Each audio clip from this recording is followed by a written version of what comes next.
છાશવારે વિવાદોમાં રહેતી Rajkot civil hospital વધુ એકવાર વિવાદમાં આવી ગઈ છે। સિવિલ હોસ્પિટલમાં કાર્યરત ખાનગી મેડિકલ સ્ટોરને બંધ કરવા માટે આરોગ્ય મંત્રી ઋષિકેશ પટેલ પણ કહી ચૂક્યા હોવા છતાં કોઈ જ ફરક નથી પડતો।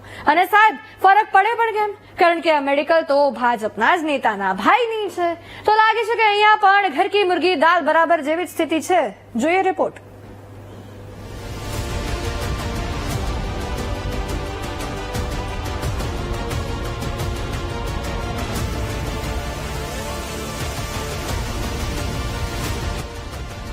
રાજકોટ સિવિલ હોસ્પિટલમાં વધુ એક વિવાદ।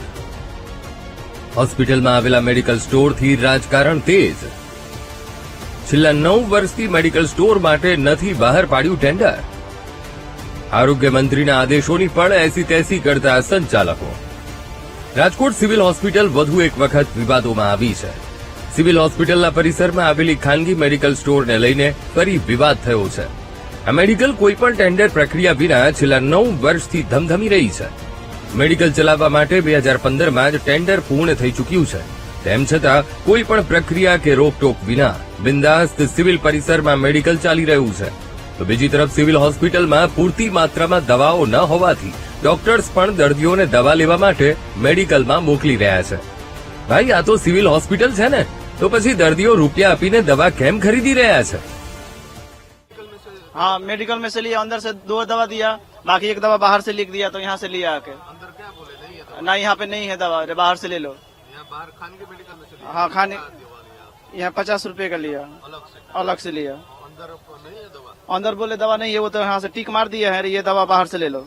कितने लोग आपकी तरह यहाँ बाहर से दवा ऐसे तो बहुत लोग आते हैं लेने के लिए। डेली आते हैं? हाँ जी, डेली आते हैं। क्या होना चाहिए? निःशुल्क दवा ये जब सरकारी हॉस्पिटल है तो सरकारी में सब मिलना चाहिए, ये प्राइवेट से तो लेना नहीं चाहिए। ટીબી ની દવા છે એકચ્યુઅલી, કેમ કે આમાં કોર્સ હોય છે 6 મહિનાનો, એટલે કોર્સની દવા છે, એટલે ઓછી ના હોય, ક્વોન્ટિટીમાં હોય, અને એમાં પૈસા જાજા ખર્ચાય, એટલે ટૂંકમાં એમ કે છે કે અહીંયા અત્યારે નથી અમારી પાસે। હજી તો મેં દવા લીધી નથી, કેમ કે એટલા પૈસા જ નથી મારી પાસે। 2-3 હજાર રૂપિયાની દવા થશે। દવા મળવી જ જોઈએ, કેમ કે તમે અહીંયા જોઈ રહ્યા છો અત્યારે કેટલા પેશન્ટ રેગ્યુલર દવા લેવા આવે છે, કેમ કે અંદર સ્ટોક જ નથી। તો અત્યારે આમ આદમી તો બધા હેરાન થાય ને આવી રીતે એમ। કોણી દુખતી હતી મારી, એટલે અંદર મેં સાહેબને બતાવ્યું તો સાહેબે કીધું કે તમારે ઇન્જેક્શન અત્યારે કોણી દુખે ને એને માટે લેવું પડશે। એટલે મને એમ સાહેબે કીધું કે અંદરથી મળી જાય। એટલે હું અંદર મેડિકલ સ્ટોરમાં 2-3 જગ્યા અંદર 3 નંબરમાં એમાં ગયો તો મને કીધું કે આ મેડિકલ આ તમારી ઇન્જેક્શન અંદરથી નહીં મળે, પ્રાઇવેટમાંથી બારોબારથી સુવિધામાંથી લેવું પડશે। એટલે હું બારોબાર સુવિધામાં લેવો, 90 રૂપિયાનું ઇન્જેક્શન આવ્યું છે, અને અંદર આ મળતું નથી, અંદર સિવિલ હોસ્પિટલમાં મેડિકલમાં નથી મળતું।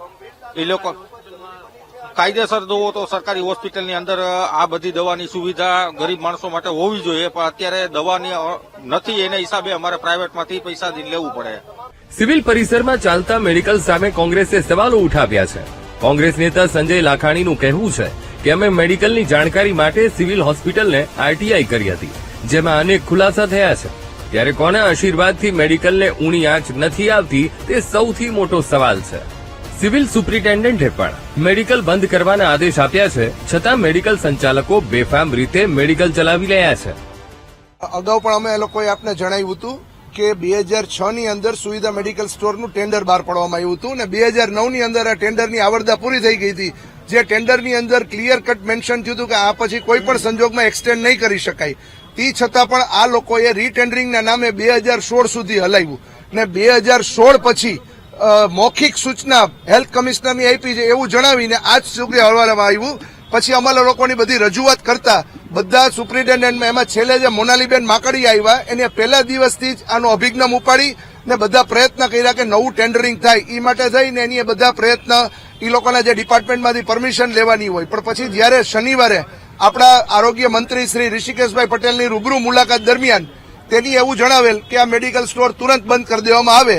એટલે પણ એને પણ આટલા દિવસથી આ લોકો કદાચ અમને એવું લાગે છે કે એના પણ આદેશને ભોરીને પી ગયા હોય।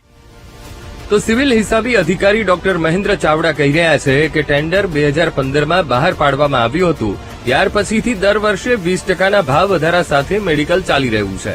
તો બચાવની કોશિશ કરતા તેમણે કહ્યું કે આરોગ્ય મંત્રીની સૂચના બાદ મેડિકલને ખાલી કરવા માટે નોટિસ મોકલી દેવામાં આવી છે। જ્યારે બીજી તરફ કોંગ્રેસ નેતા સંજય લાખાણી કહી રહ્યા છે કે જ્યારે તેમણે ડોક્ટર મહેન્દ્ર ચાવડા પાસે ટેન્ડરની કોપી માંગી તો કોઈ કાગળ જ નથી। ટેન્ડરના નામે બધી લાલિયાવાડી ચાલી રહી છે.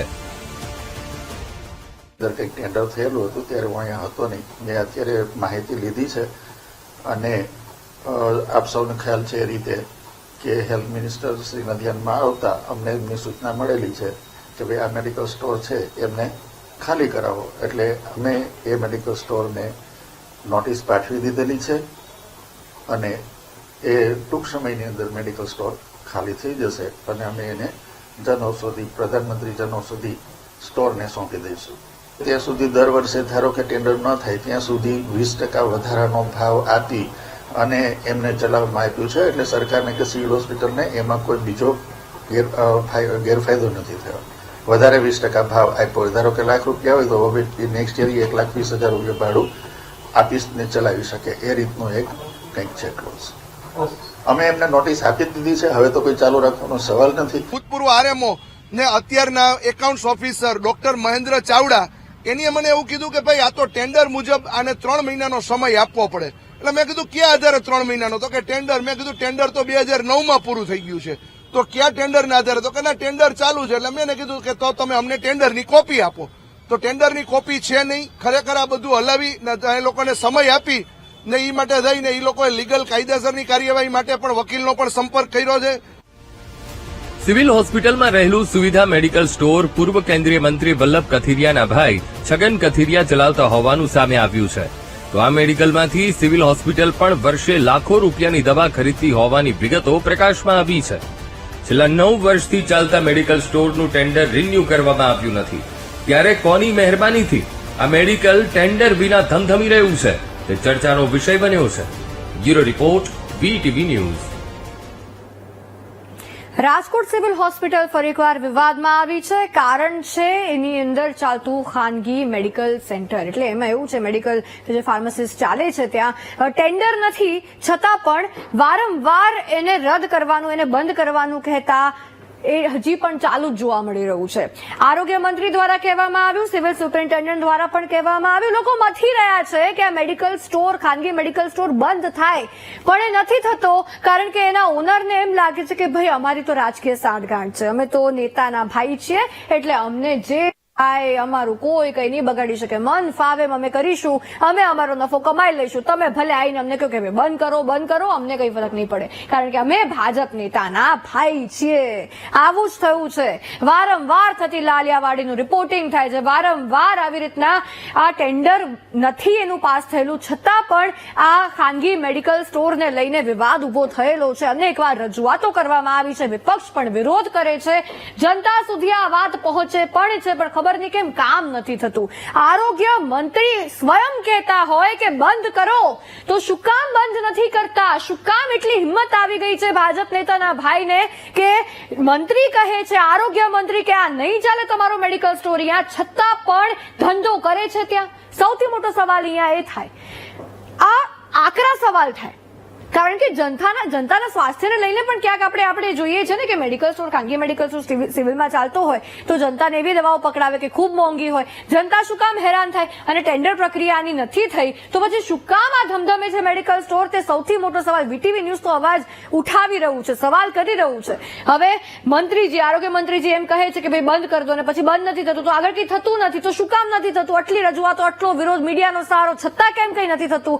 જનતાને જવાબ ક્યારે મળશે આને લઈને? ક્યારે કામગીરી થશે આ ખાનગી મેડિકલ સ્ટોરને બંધ કરવાની? તે સૌથી મોટો સવાલ છે.